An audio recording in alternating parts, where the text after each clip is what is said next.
আমরা আমাদের জীবনে সমস্যায় ভুগি, দুশ্চিন্তায় ভুগি, হতাশায় আমরা ভুগি। আর এই হতাশা, মানসিক অশান্তি, মানসিক দুশ্চিন্তা আমাদেরকে ধীরে, ধীরে রোগের মধ্যে ফেলে দেয়। মানসিক দুশ্চিন্তা, মানসিক হতাশা এগুলো আমাদেরকে শারীরিক অসুস্থতার মধ্যে নিয়ে যায়। আমরা ধীরে, ধীরে শারীরিকভাবে অসুস্থ হয়ে পড়ি। অনেক সময় আমরা শারীরিক অসুস্থ হয়ে যখন পড়ি, মানসিক দুশ্চিন্তার জন্য, মানসিক হতাশার জন্য, তখন আমরা ডক্টরের কাছে ছুটে যাই, "ডাক্তার আমার এই রোগ হয়েছে।" ডাক্তার আমাকে শারীরিক রোগ ভালো করে দেয়। শরীর আমার ভালো হয়ে যায়, কিন্তু আমার মানসিক রোগ ভালো হয়নি। যেহেতু মানসিক রোগ, মানসিক দুশ্চিন্তা আমার থেকে গেছে, তাই ডাক্তারের ওষুধ খেয়ে ওই রোগটা ভালো হয়ে আবার শুরু হবে। ওই রোগটা আবার থাকবে আমার জীবনে।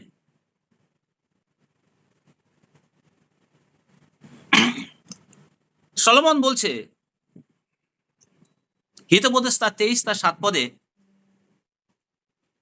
"কেননা যে অন্তরে যেমন ভাবে, যে অন্তরে যেমন ভাবে, যেমন চিন্তা করে, সে নিজেও সেমন তেমন ব্যক্তি।" একজন মানুষ তার হৃদয়ে, তার অন্তরে যে স্থান দেবে, সেটাই হবে। ইয়োবের কথা ভাবি। ইয়োব তার জীবন থেকে খুব সুন্দর আমরা একটি উদাহরণ পাই যে ইয়োব সবসময়ের জন্য তার মধ্যে একটা দুশ্চিন্তা, একটা হতাশা, একটা ভয় কাজ করত। কিসের ভয়? সবকিছু ধ্বংস হয়ে যাবার ভয়, নষ্ট হয়ে যাবার ভয়, এই সকল চিন্তা তার জীবনে কাজ করত।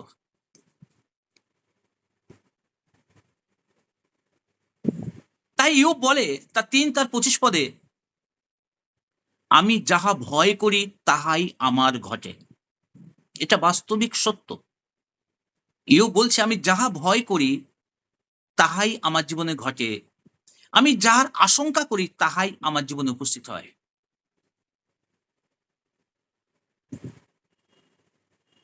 ইয়োব বুঝতে পেরেছিলেন যে ভয় তার চিন্তার মধ্যে রয়েছে। আর বাইবেল বলে ভয় হচ্ছে এক শাস্তিজনক। ভয় আমাদের দণ্ড নিয়ে আসে। ১ম যোহন ৪ অধ্যায় ১৮ পদ।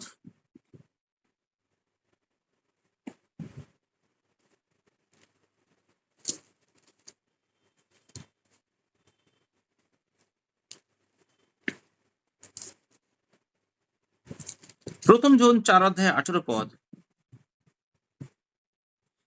"প্রেমে ভয় নাই, বরং সিদ্ধ প্রেম ভয়কে বাহির করিয়া দেয়। কেননা ভয় দণ্ডযুক্ত। আর যে ভয় করে সে প্রেমে সিদ্ধ হয় নাই।"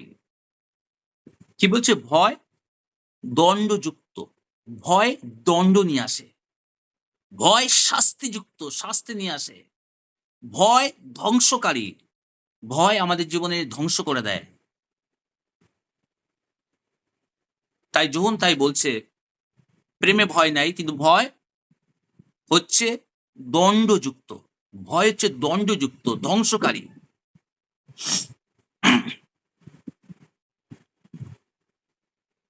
লুকটার ৮ অধ্যায় দেখতে পাই, সেই সন্তানটি মরে গেছিল। সবাই কান্না করছে। যিশু তার কাছে গেলেন। যিশু বললেন, "সে তো মরে নাই। সে তো মরে নাই।" ভয় আমাদের ভয় আমাদেরকে অবিশ্বাসে পরিণত করে। ভয় আমাদের মধ্যে থেকে বিশ্বাসকে দূর করে দেয়। কিন্তু যখন আমাদের মধ্যে বিশ্বাস থাকে, বিশ্বাস ভয়কে দূর করে দেয়।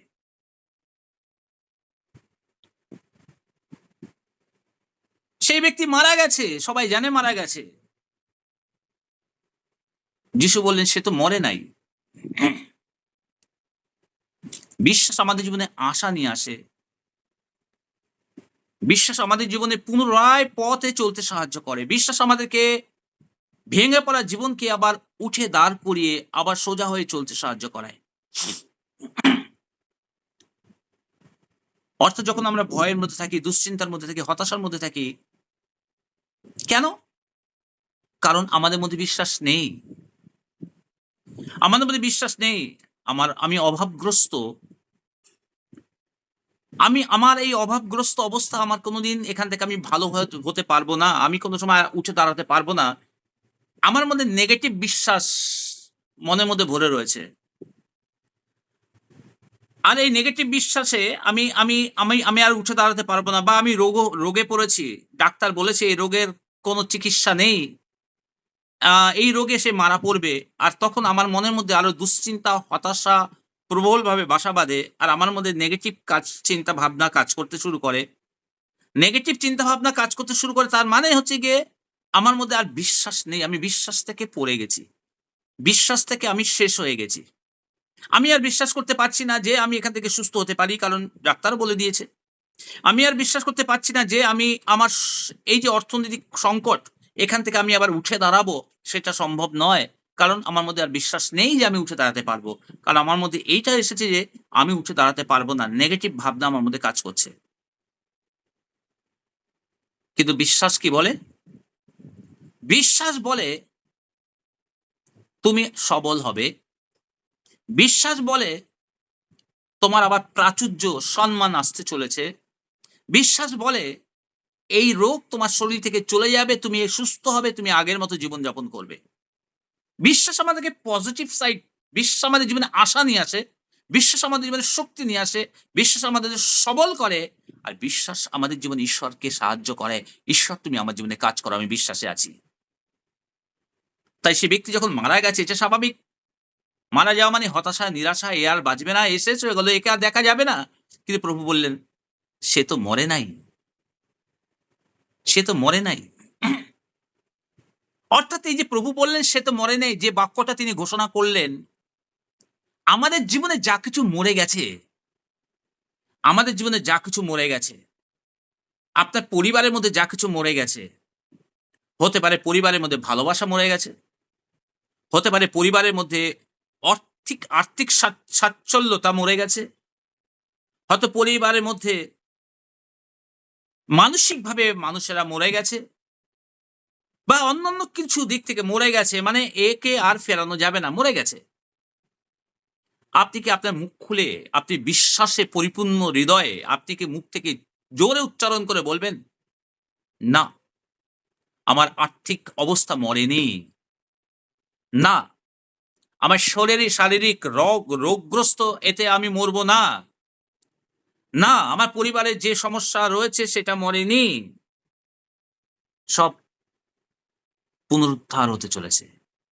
আর্থিক অবস্থা পুনরুদ্ধার হতে চলেছে। শারীরিক রোগ থেকে আমি পুনরুদ্ধার হতে চলেছি। আমার সকল অবস্থা খারাপ থেকে আমি এখন বেরোতে চলেছি। আমি কবরের মধ্য থেকে বেরিয়ে আসছি। কারণ আমি রব শুনেছি, প্রভুর রব। প্রভুর আওয়াজ শুনেছি। লাসার প্রভুর আওয়াজ শোনাছিল, "লাসার তুমি বেরিয়ে এসো।"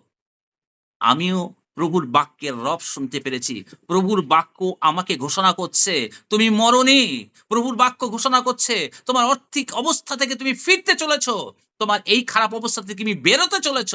আমি প্রভুর রব শুনতে পেরেছি। আর তাতে আমি উঠে দাঁড়াই। জন্মখঞ্জ পিতরের মুখ থেকে প্রভুর সেই আওয়াজ শুনেছিল, "ওঠো, ওঠো!" আর সে উঠে দাঁড়িয়েছিল। আজকে প্রভু বলছেন, তোমার যে কন্ডিশন আছে, যে অবস্থা আছে, যে পরিস্থিতির মধ্যে দিয়ে তুমি যাচ্ছ, যে অন্ধকারের মধ্যে দিয়ে তুমি যাচ্ছ, প্রভু বলছেন, "তুমি এখন ওঠো।" ওঠার জন্য ১ম কাজটা তোমার মনের মধ্যে দুশ্চিন্তাটাকে মেরে ফেলো। তোমার মধ্যে হতাশাটাকে মেরে ফেলো। তোমার মধ্যে দুঃখ সেই ভুল ভাবনাটাকে মেরে ফেলো। আমাদের মনের মধ্যে ভুল ভাবনা, ভুল চিন্তা এমনভাবে জড়িত থাকে, সেই ভুল ভাবনা সেটাকে আমি বাস্তবে বলি, এটা ঠিক, এটাই ঠিক, এটাই ঠিক। আর ভুল ভাবনা আমার জীবনকে পরিচালনা করে। ভুল ভাবনা আমার জীবনকে পরিচালনা করে, ভুল ভাবনা আমার জীবনকে ভুল পথে চালিত করে, ভুল ভাবনা আমার জীবনকে হতাশার কথা বলে, ভুল ভাবনা আমার জীবনকে নিরাশার কথা বলে, ভুল ভাবনা আমার মন্তরটাকে আরো মেরে ফেলে। ভুল ভাবনা ঈশ্বরের বাক্যের বিরুদ্ধে কাজ করে। আর সেই ভুল ভাবনাকে নিয়ে আমরা জীবনযাপন করার চেষ্টা করি। আর যতই এগিয়ে যাই ততই আমরা তলিয়ে যেতে থাকি। কিন্তু আজকে সময় এসেছে, প্রভু বলছেন, "তুমি বেরিয়ে এসো।" প্রভু বলছেন, "তুমি ওঠো, কারণ আমি তোমার হাত ধরে রেখেছি। আমি তোমার হাত ধরে রেখেছি, ভয় করো না।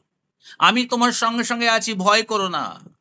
নদীতে যতই সমুদ্রের ঝড় আসুক না কেন, সমুদ্রে যতই ঝড় আসুক না কেন, এই নৌকা ডুববে না, কারণ নৌকাতে প্রভু যিশু আছেন। পিতর, কোথায় তোমার বিশ্বাস?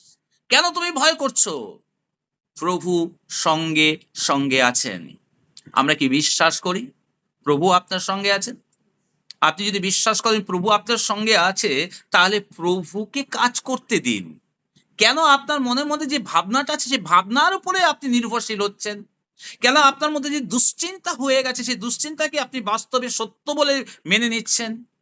আপনার মনের মধ্যে যে দুশ্চিন্তা আসছে, আপনার মনের মধ্যে যে চিন্তা আসছে, সেই চিন্তা যদি আপনাকে ক্ষতির কথা বলে, আপনার মনের মধ্যে যে চিন্তা আসছে, সেই চিন্তা যদি আপনাকে ধ্বংসের কথা বলে, তাহলে সেইটাকে এক্ষুনি আপনি উল্টো কথা তাকে বলুন, "হে চিন্তা, তুমি আমার অর্থনৈতিক ধ্বংসের কথা বলছো? হে চিন্তা, তুমি আমার জীবনের ধ্বংসের কথা বলছো? হে চিন্তা, তুমি আমার ভালো বিষয়গুলো ধ্বংসের কথা বলছো?" আজকে আমি প্রভু যীশু খ্রিস্টের নামে তার বাক্যের ঘোষণায় আমি ঘোষণা করছি, "হে চিন্তা, তুমি আমার মধ্য থেকে ধ্বংস হয়ে যাও। তুমি আমার মধ্য থেকে ধ্বংস হয়ে যাও।" আপনি কি বলতে পারবেন চিন্তাকে উল্টো আপনি হুমকি দেবেন? চিন্তাকে আপনি বলবেন, "দূর হও এখান থেকে, দূর হও।" আর চিন্তা আপনার মধ্য থেকে দূর হয়ে যাবে? হ্যাঁ, বাইবেলে লেখা আছে। বলছে, "আমাদের সমস্ত চিন্তা, সমস্ত ঈশ্বরের বিরুদ্ধে কথাবার্তাকে আমি যিশুর নামে বন্দী করি। আর আমরা আমাদের জীবন থেকে হাঁটিয়ে দিই।" আমেন? যিশুর নামে আমরা বন্ধ করি। ২ করিন্থীয় ১০ অধ্যায় সম্ভবত ৩-৪ পদে লেখা আছে। ঈশ্বরের বিরুদ্ধে সমস্ত কিছুকে আমরা বন্দী করতে পারি। কিন্তু আমাদেরকে শয়তান শয়তানের শক্তির দ্বারা মন্দ চিন্তা ভাবনা আমাকে বন্দী করে রেখে দিয়েছে। মন্দ চিন্তা ভাবনা আমাকে বন্দী করে রেখেছে।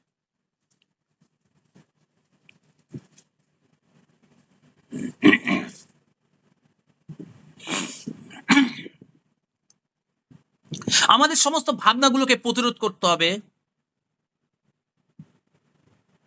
আমরা যা অনুভব করি তার উপরে যেন আমরা নির্ভরশীল না হই।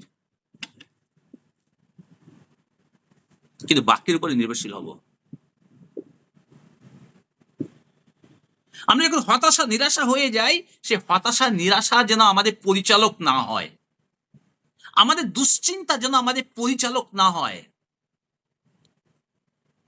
আমাদের জীবনে ছোট, ছোট হতাশা, ছোট, ছোট ব্যর্থতা, ছোট, ছোট আঘাত পাওয়া আমাদেরকে এত গভীরভাবে আমাদের হতাশাগ্রস্ত করে তোলে। ছোট, ছোট বিষয়গুলো। ছোট, ছোট বিষয়গুলোকে আমরা এমনভাবে চিন্তা করতে শুরু করে দিই, সেটা আরো গভীর ক্ষত আমরা নিজেরা সৃষ্টি করি আমাদের ভিতরে।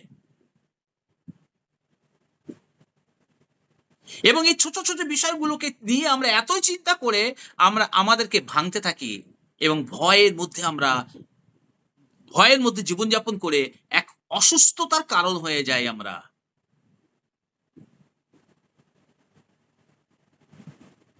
তাই আমাদের মনে রাখা দরকার, যারা ঈশ্বরের লোক, যারা বিশ্বাসী, তারা ঈশ্বরের বাক্যে বিশ্বাসের দ্বারা তাদের চিন্তা, তাদের কল্পনা, তাদের নিজের খেয়াল, তাদের অনুভব তার উপরে কর্তৃত্ব করে। তার মানে কি? কল্পনা, চিন্তা, ভাবনা তাকে আমি আমার উপরে কর্তৃত্ব করতে দেব না। বিশ্বাসের ঈশ্বরের বাক্যের দ্বারা কল্পনার উপরে কর্তৃত্ব করে। বিশ্বাসীরা ঈশ্বরের বাক্যের দ্বারা দুশ্চিন্তা, হতাশার উপরে কর্তৃত্ব করে। অর্থাৎ ঈশ্বরের বাক্য আমার মধ্য থেকে সেই সমস্ত ভুল ভাবনার উপরে কর্তৃত্ব করবে। ভুল ভাবনা যেন আমার উপরে কর্তৃত্ব না করে। ভুল ভাবনা দুশ্চিন্তা আমার উপরে কর্তৃত্ব করলে আমাকে রোগগ্রস্ত করে তুলবে। আমি রোগের মধ্যে পড়ে যাব। ডাক্তারের কাছে যাব, ডাক্তার ওষুধ দেবে, একটু সময়ের জন্য ভালো লাগবে। ভালো হয়ে যাব, আবার পরশুদিন আবার সেই রোগটা শুরু হবে। কারণ যে কারণে আমার রোগ, সেই কারণটা আমার জীবন থেকে যায়নি। শুধু শারীরিকভাবে আমি সুস্থ হয়েছিলাম কিছু সময়ের জন্য। কিন্তু যে কারণে আমি অসুস্থ হয়েছিলাম দুশ্চিন্তার কারণে, দুশ্চিন্তা আমার মধ্য থেকে যায়নি। তাই আমার মধ্যে আবার রোগটা শুরু হচ্ছে।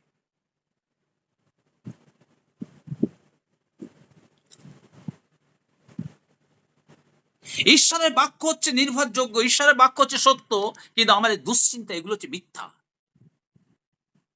যদি আমরা বাক্যের উপরে থাকি তাহলে আমাদের যে ভাবনা আছে, পজিটিভ ভাবনা, ভালো ভাবনা, প্রভুর বাক্যে বলে যা কিছু ভালো, যা কিছু ন্যায্য, যা কিছু সুখ্যাতদায়ক, যে কোনো ভালো গুণ, যে কোনো ভালো বিষয়, এই সমস্ত ভাবো, এই সমস্ত চিন্তা করো।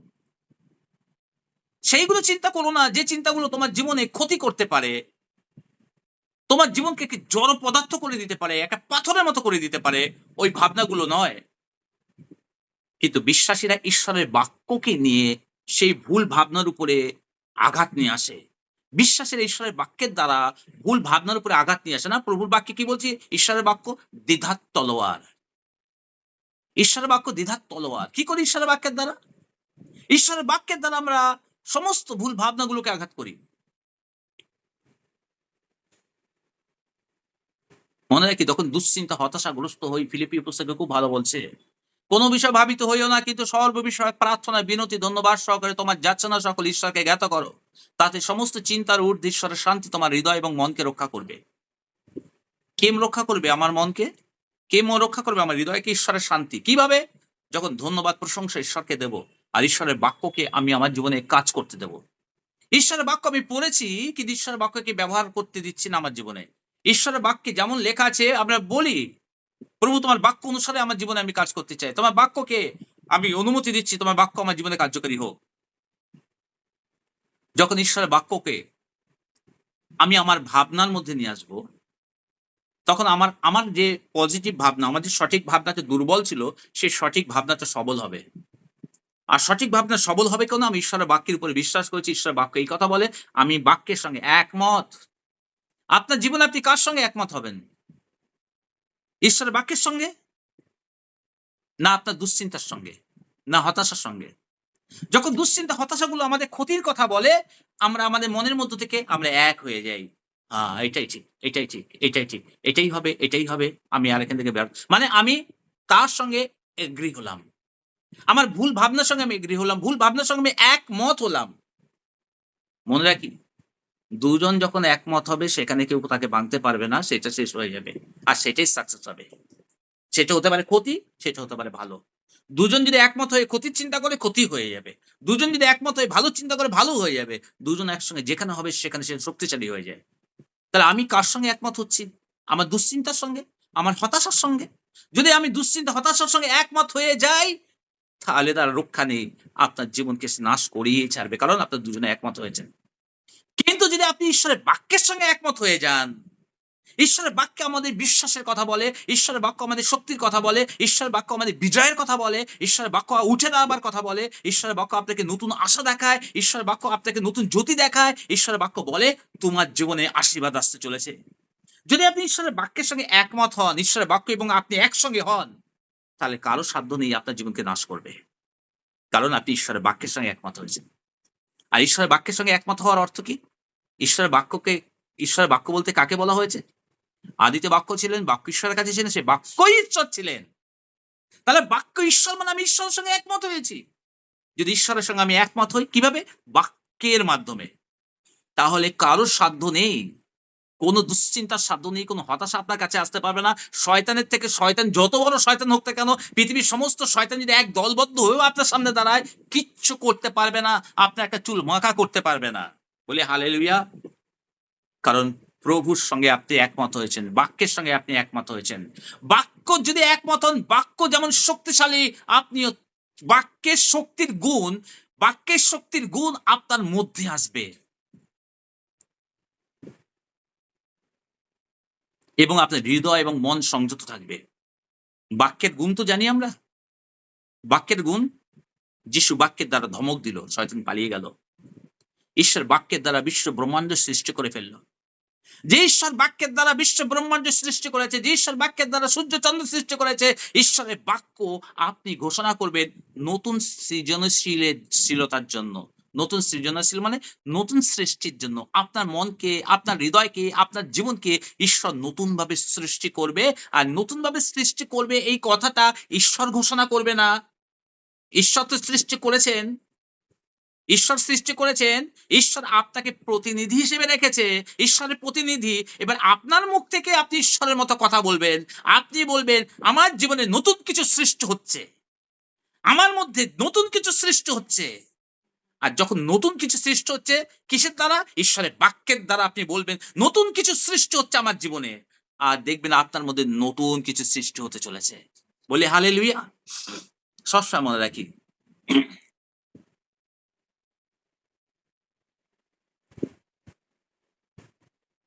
মানুষের জীবনে বেশিরভাগ মানুষেরা তাদের শারীরিক অসুস্থতা হয় তাদের মনের চিন্তার উপর নির্ভর করে। মনের চিন্তা থেকে তাদের শারীরিক অসুস্থতা আসে। এই সমস্ত মানসিক এবং মনের চিন্তা ভাবনাগুলো আমাদের জীবনে উদ্বিগ্নতা, ভয়, দুশ্চিন্তা, অনিরাপদ মানে আমি নিরাপদ নই, মনের মধ্যে বিষাদ মানে আমার মনের মধ্যে দুঃখে ভরা, মনের মধ্যে হিংসা, ক্রোধ, নৈরাশ্য মানে কোনো আশা নেই, দুঃখে পরিপূর্ণ করে দেওয়া, যা খুব শক্তিশালী এবং ধ্বংসাত্মক শক্তি আমার মধ্যে নিয়ে আসে। আর এইগুলো কি করে? যদি এইগুলোর প্রতিরোধ আমরা না করি, তাহলে এইগুলো আমাদের স্বাস্থ্যকে নষ্ট করে, আমাদের শরীরকে নষ্ট করে এবং আমাদের মনকে নষ্ট করে, আমাদের জীবনকে ভেঙে টুকরো টুকরো করে দেয়। মনে রাখি, এগুলো আমাদের ধ্বংস করে দেয়। এগুলো দ্বারা নানা রকম রোগের সৃষ্টি হয়। হাই ব্লাড প্রেশার, হার্টের রোগ, হাঁপানির রোগ, পেটের আলসার, মাথার সমস্যা, নানা রকম মানসিক অনেক কিছু রোগের সৃষ্টি হয়। আর যখন একজন অসুস্থ ব্যক্তি এইভাবে রোগগ্রস্ত হয়, মানসিক কারণের জন্য যে যখন অসুস্থ হয়, সে কি করে? সে ডক্টরের কাছে যায়। আবার বলছি, ডাক্তার তাকে হয়তো ভালো করে দেয়। কিন্তু কিছুদিন পরে আবার তার সেই রোগটা আবার শুরু হয়। কারণ তার মানসিক অবস্থার পরিবর্তন হয়নি। দুশ্চিন্তার পরিবর্তন হয়নি। সেই একই রকম দুশ্চিন্তা মানসিক অবস্থা রয়েছে। তার শরীর ভালো হয়ে গেছিল ওষুধের দ্বারা, কিন্তু মানসিক তার রোগ থেকে সে ভালো হয়নি বলে আবার সেই রোগটা তার জীবনে আবার ফিরে আসে। যদি কেউ সুস্থ হতে চায়, তাহলে ১ম সুস্থতা তার দরকার মানসিকভাবে সুস্থতা। মানসিকভাবে যদি কেউ সুস্থ হয়ে যায়, তাহলে তার রোগ শারীরিকভাবে সে এমনি থেকে সুস্থ হয়ে যাবে। কারণ মেইন রুট হচ্ছে মানসিক রোগ।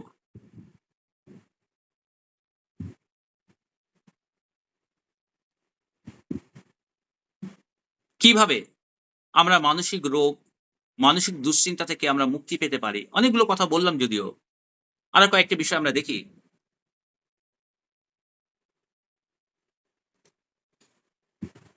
গীতসংহিতা ৫৫ তার ২২ পদ। তুমি সদাপ্রভুতে আপনার ভার অর্পণ করো, তিনি তোমাকে ধরিয়া রাখিবেন। কিভাবে? কিভাবে? প্রভুর বাক্যে বলছে, দাউদ বলছে, তুমি সদাপ্রভুতে অর্পণ করো। তোমার সমস্ত চিন্তা ভাবনা, তোমার সমস্ত কিছু সদাপ্রভুতে অর্পণ করো। তিনি তোমাকে ধরিয়া রাখিবেন। কে ধরিয়া রাখিবেন? সদাপ্রভু ধরিয়া রাখিবেন। ২ নম্বর বাক্য দেখি। ১ম পিতর ৫ এর ৭ পদ। তোমার সমস্ত ভাবনার ভার তাহার উপরে ফেলিয়া দাও, কেননা তিনি তোমার জন্য চিন্তা করেন।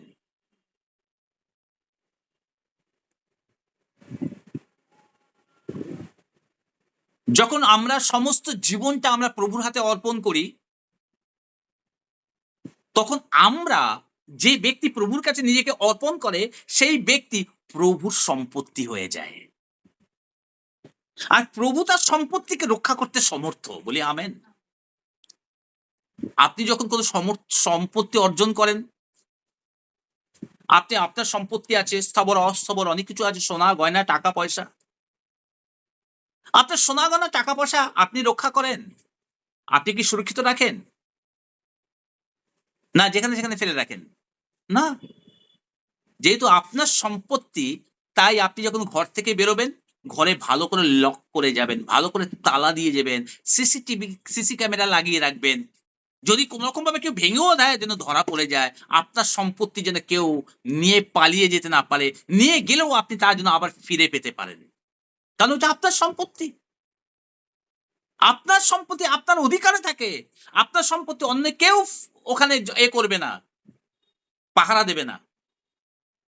যখন আমরা নিজেকে প্রভুর হাতে অর্পণ করি, প্রভুর হাতে সমর্পণ করি, তখন আমরা প্রভুর অধিকারে হই। প্রভুর সম্পত্তি আমরা, তাই প্রভুর সম্পত্তিকে প্রভু রক্ষা করবেন। আমেন? প্রভুর সম্পত্তিকে প্রভু রক্ষা করবেন। তাহলে ১ম নাম্বার কি দেখলাম? সদাপ্রভুর কাছে নিজেকে অর্পণ করো। ২ নম্বর, ঈশ্বরের বাক্যের উপরে ধ্যান করো। ঈশ্বরের বাক্যের উপরে ধ্যান করো। কারণ প্রভুর বাক্যে লেখা আছে, গীতসংগীতা তার ১-৩ পদে বলছে, সে জলস্রোতের তীরে রোপিত বৃক্ষের সাদৃশ্য হইবে, যাহা যথাসময়ে ফল দেয়, যাহার পত্র ম্লান হয় না, আর সে যাহা কিছু করে তাহাতে কৃতকার্য হয়। কে? যে দিবারাত্র ঈশ্বরের বাক্য ধ্যান করে। যে দিবারাত্র ঈশ্বরের বাক্য ধ্যান করে, সে যাহা কিছু করে তাহাতে কৃতকার্য হয়। তার পত্র ম্লান হয় না। পত্র ম্লান হয় না, এই কথাটা দ্বারা কি বোঝাতে চেয়েছে? মানে সে ধ্বংস হয়ে যাবে না, নষ্ট হয়ে যাবে না, পচে যাবে না। অর্থাৎ সে সতেজ থাকবে সবসময়ের জন্য। মানে আমার মনটা পচে যায়নি, আমার আমার আমার জীবনটা পচে যায়নি, আমি নষ্ট হয়ে যাইনি। আমি সবসময় সতেজ আছি। আমি নেগেটিভ ভাবে চলি না, আমি পজিটিভ ভাবে চলি। আমি নিজের ভাবনার উপরে নির্ভরশীল নই। আমার কল্পনার উপরে আমি নির্ভরশীল নই। আমার মনের ভাবনার সঙ্গে ঈশ্বরের বাক্যের মিল খাইয়ে আমি তারপর নির্ভরশীল হই ঈশ্বরের বাক্যের উপরে।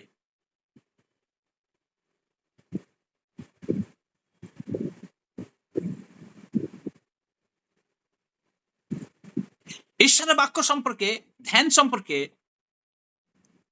রাজা সলোমন বলেছিলেন, হিতোপদেশটার ৪ অধ্যায় আমরা একটু খুলব। হিতোপদেশ ৪ অধ্যায়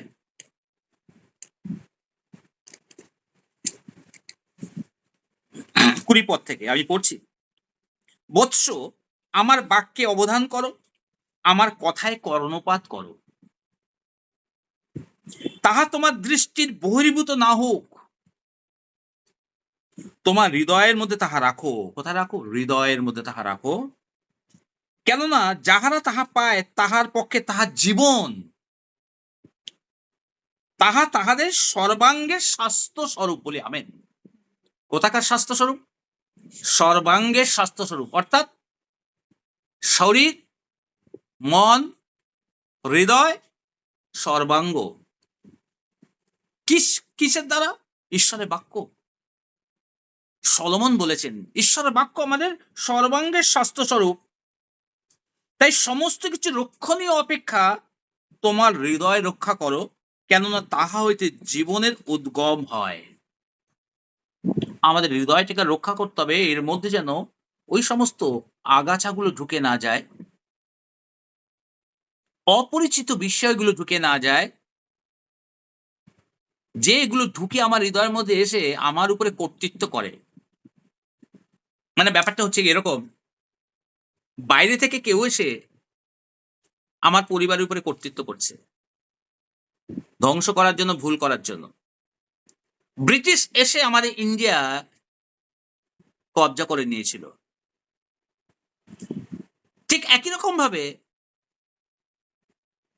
যা আমার জীবনে আসা উচিত নয়, ঈশ্বর ওগুলোকে অনুমতি দেয়নি, কিন্তু আমরা ঈশ্বরকে অবমাননা করে, ঈশ্বরকে ত্যাগ করে, ঈশ্বরের বাক্যে আমরা অস্বীকার করে আমরা বাইরের কিছুকে আমরা আহ্বান করি, যেটা ঈশ্বরের নয়, ওগুলো মন্দ শক্তির। বাইরের জিনিসগুলো আহ্বান করি, আমাদের হৃদয়ের মধ্যে আসে, আমাদের কল্পনার মধ্যে আসে, আমাদের চিন্তার ভাবনার মধ্যে নিয়ে আসি, নিয়ে এসে সেই বাইরের জিনিসগুলো এসে এবার আমাকে পরিচালনা করতে শুরু করে দেয়। আর তারা আমাদের কোনোদিন ভালো করতে পারে না। আমাদের ক্ষতি করে দেয়।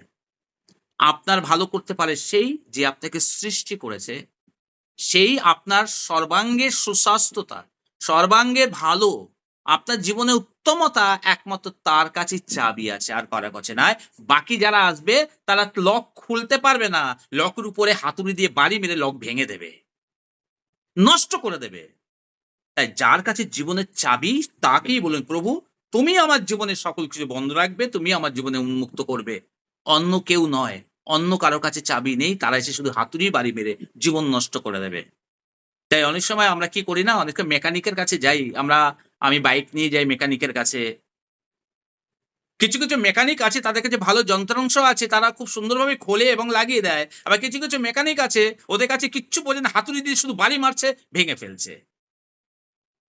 সাবধান। ওরকম লোকদের কাছে যাব না যারা ক্ষতি করতে পারে। তাই আমাদের চিন্তা ভাবনার মধ্যে যে কিছু নেগেটিভ বিষয়গুলো আসে ঈশ্বরের বাক্যের বিরুদ্ধে, তা আমাদের ক্ষতি করে। ওরা হাতুড়ি বাড়ি মেরে আমাদের জীবনকে নষ্ট করে। কিন্তু প্রভুকে হাতুড়ি বাড়ি মারতে হয় না। প্রভু আমাদের সুন্দরভাবে সাহায্য করে ঈশ্বর বাক্যের দ্বারা। হৃদয়কে রক্ষা করো, যাহা থেকে তোমার জীবন উদ্ভব হয়। ৩ নম্বর, তোমার চিন্তাকে তোমার চিন্তাকে বন্দী করো। ২ করিন্থীয় ১০ অধ্যায়ে আমরা দেখছিলাম।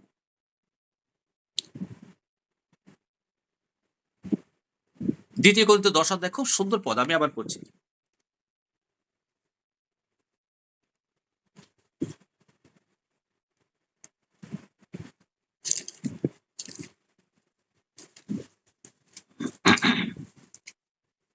খুব সত্যতা রয়েছে। ৩, আমরা মাংসে চলিতেছি বটে, কিন্তু মাংসের বশে যুদ্ধযাত্রা করিতেছি না। কারণ আমাদের যুদ্ধের অস্ত্রশস্ত্র মাংসিক নহে, কিন্তু দুর্গ সকল ভাঙিয়া ফেলিবার জন্য ঈশ্বরের সাক্ষাতে পরাক্রমী। আমরা বিতর্ক সকল, এবার মনে রাখি, আমরা বিতর্ক সকল এবং ঈশ্বরের জ্ঞানের বিরুদ্ধে উত্থাপিত সমস্ত উচ্চ বস্তু ভাঙিয়া ফেলিতেছি এবং সমুদয় চিন্তাকে বন্দী করিয়া খ্রিস্টের আজ্ঞাবহ করিতেছি। বলি আমেন। সমস্ত চিন্তাকে বন্দী করিয়া খ্রিস্টের আজ্ঞাবহ, মানে যেন প্রত্যেকটা আমার চিন্তা খ্রিস্টের আজ্ঞার সঙ্গে মেলে। আর যে আমার চিন্তা খ্রিস্টের আজ্ঞার সঙ্গে মিলবে না, সেগুলোকে আমরা ভেঙে ফেলবো। খ্রিস্টের বাক্যের সঙ্গে যে আমার ভাবনা মিলবে না, সেগুলোকে আমরা দূর করে দেব। কারণ ওইগুলো হচ্ছে ভালো নয়, ধরা পড়ে যাচ্ছে। ঈশ্বরের বাক্য জ্যোতি, সেই জ্যোতির আলোতে যখন আমার চিন্তাকে নিয়ে আসবো, ঈশ্বরের বাক্যের জ্যোতিতে যখন আমি আমার ভাবনাকে নিয়ে আসবো, তখন সেখানে ক্লিয়ার হয়ে যাবে ঈশ্বরের ভাবনার সঙ্গে, ঈশ্বরের বাক্যের সঙ্গে আমার কোন চিন্তা একমত হচ্ছে, সেই হচ্ছে আমার ভালো চায়। আর ঈশ্বরের চিন্তার সঙ্গে কোন ভাবনা চিন্তা একমত হচ্ছে না, মনে রাখবেন সেই আপনার শত্রু। যে চিন্তাগুলো ঈশ্বরের বাক্যের সঙ্গে একমত নয়, তাকে আপনি ইমিডিয়েট আপনার জীবন থেকে হাটিয়ে দিন। আক্রমণ করুন ঈশ্বরের বাক্যের তলোয়ার দ্বারা। আক্রমণ করুন। মনে রাখি, প্রভু যিশু যখন পরীক্ষায় পড়েছিল, মথি ৪ অধ্যায়, শয়তান যিশুর কাছে কিভাবে এসেছিলেন, কিভাবে কথা বলেছিলেন।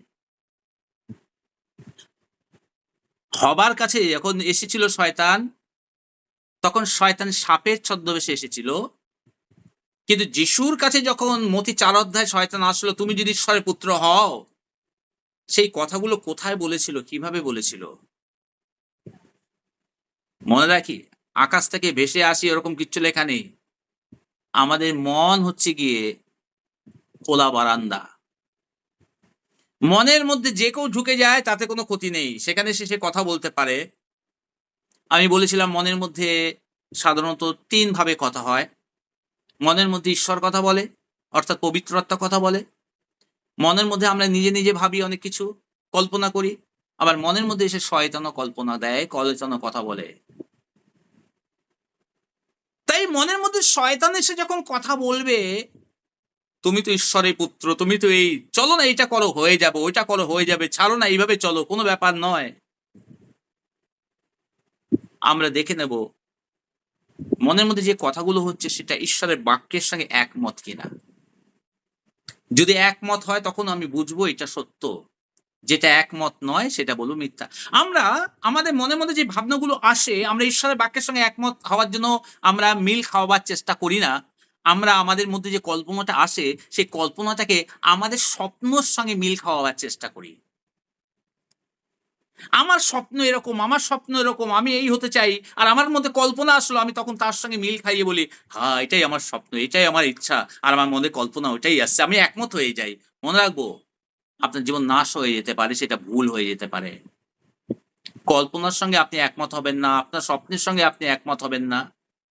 আপনার স্বপ্নে অনেক কিছু হতে পারে। পিতর যখন জালে অনেক মাছ পড়ল ধরা, পিতরের স্বপ্ন, "ও খুব ভালো, খুব ভালো।" প্রভু বললেন আর মাছ পড়ল। পিতর ভাবতে পারত এরকম, এই ব্যক্তি সত্যি, এই ব্যক্তি যদি আমাদের সঙ্গে থাকে, আমাদের ব্যবসা আরো বাড়বে, আরো ব্যবসা হবে। এই প্রভু যিশু লোকটি যদি আমাদের সঙ্গে থাকে, উনি বারবার বলে দেবে অমুক জায়গায় জাল ফেলো আর মাছ পড়বো আর অনেক মাছ পাবো, আমাদের ব্যবসা অনেক বড় হয়ে যাবে। আমরা চার্চকেও হেল্প করব, যিশুর কার্যেও হেল্প করব, আমরাও বড় হয়ে যাব। অনেক কিছু হতে পারত। এটা স্বাভাবিকভাবে আসে না? এটা একটা পজিটিভ ভাবনা মনে হয় না? যখন দেখবেন আপনার ভালো হচ্ছে, "ও এটা তো ভালো হচ্ছে আমার, খুব ভালো হচ্ছে।"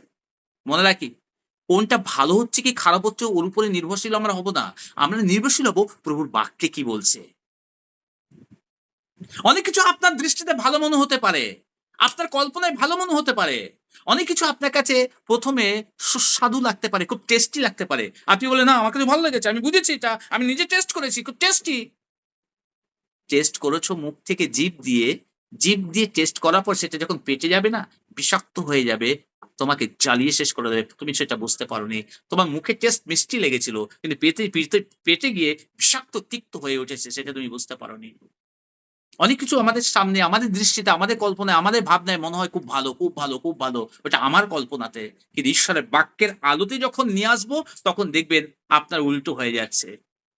ঈশ্বরের বাক্যের সামনে নিয়ে আসবেন, দেখবেন সে উল্টো হয়ে যাচ্ছে। অনেক সময় ঈশ্বরের বাক্যের সামনে নিয়ে আসার পর যখন উল্টো হয়ে যায়, তখন আর আমরা ঈশ্বরে থাকি না। না, না, ঈশ্বরের এরা ভুল আমাকে পরিচালনা করছে। এটা ঠিক নয়। আমি যেটা ভাবছি ওটাই আমার ঠিক। আমরা তখন প্রভুর পথ থেকে সরে গিয়ে নিজের মতো কাজ করতে শুরু করি। আর শয়তানকে জয়লাভ করিয়ে দিই, শয়তানকে জিতিয়ে দিই। তাহলে আমাদের চিন্তা ভাবনাকে বন্দী করতে হবে।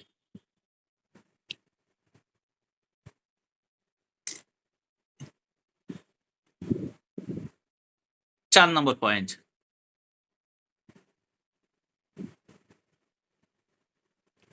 গীতসংহিতা ১১৯ তার ১৬৫ পদ। যারা তোমার ব্যবস্থা ভালোবাসে, তাহাদের পরম শান্তি, তাহাদের উচট লাগে না। যিশায়া তার ২৬:৩ পদে বলছে, যাহার মন ঈশ্বরেতে সুস্থির, তিনি তাহাকে শান্তিতেই রাখিবেন, কেননা তাহাতেই তাহার নির্ভর। তার মানে ৪ নম্বর পয়েন্ট হচ্ছে এই, আপনার মনকে ঈশ্বরের উপর দৃঢ়বদ্ধ করুন। ঈশ্বরের উপরে নির্ভরশীল হন। ঈশ্বরের উপর দৃঢ়তার সঙ্গে নির্ভরশীল হন। মানে দৃঢ়তার সঙ্গে নির্ভরশীল হন। অন্য কিছুর উপরে নয়। ঈশ্বরের বাক্যের উপরে দৃঢ়তার সঙ্গে নির্ভরশীল হন। দৃঢ়তার সঙ্গে মানে আমি এটা ছাড়া আর কিচ্ছু জানি না। ঈশ্বরের বাক্যে বলেছে তো আমি ওইটাই করব। ঈশ্বরের বাক্যে না করেছে তো আমি সেটা করব না। ঈশ্বরের উপরে দৃঢ়ভাবে নির্ভরশীল হন। এই কটা জিনিসের দ্বারা আপনি আপনার জীবনে ভুল ভাবনা, ভুল চিন্তার উপরে আপনি বিজয় লাভ করতে পারবেন। যে ভুল ভাবনা, ভুল চিন্তা আপনার জীবনকে হতাশাগ্রস্ত করে দিত, আশাহীন করে দিত, আপনার জীবনে আস্তে, আস্তে রোগগ্রস্ত করে দিত। আজকে আপনি সেই ভিতর থেকে সুস্থতা লাভ করতে শুরু করুন। ভিতর থেকে। ডাক্তার আমাদের উপর দিয়ে সুস্থ করে, কিন্তু ডাক্তার মনের ভিতর থেকে সুস্থ করতে পারে না। ঈশ্বরের বাক্য আমাদের সর্বাঙ্গে সুস্থ স্বরূপ। ঈশ্বরের বাক্য আমাদের ভিতর থেকে সুস্থতা দেয়। আর ভিতর থেকে যখন আমরা সুস্থ হই, তখন আমরা সর্বাঙ্গ সুস্থতা লাভ করি। বলি আমেন। প্রভু আশীর্বাদ করুক আপনাকে আজকে এই বাক্যেতে।